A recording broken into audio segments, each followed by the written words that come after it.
খুলে দেখে তোরে হাবল এসেছে। হ্যাঁ বাবু, তুই পড়াতে বাড়ি চলে এসেছিস? আয় বাবা আয়। হ্যাঁ বাবু বল, মারে কি হয়েছে বাবু, তোর খুব খিদে পেয়েছে বল। মারে এ মা মারে, এটা ছাড়া অন্য কিছু বলার থাকলে বল। এই তোর এমা এমা ছাড়া অন্য কিছু বলার থাকলে বল। ওমা জানা আজকে কি হয়েছে? কি হয়েছে বাবা? আজকে আমি পড়তে গেছিলাম। আরে আমার সোনা বাবাটা, তারপর? তারপর যখন পড়তে গেছি মাস্টারের বাড়ি গিয়ে দেখি কেউ উঠেনি।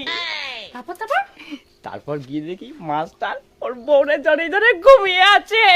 আমি বলতে নেই বাবা, তুমি পড়াশোনায় মন দাও। তারপর কি হলো? তারপরে মাস্টারের ঘরের সামনে গেলাম, গিয়ে বললাম দরজা খুলে দেখে তোরে হাবল এসেছে।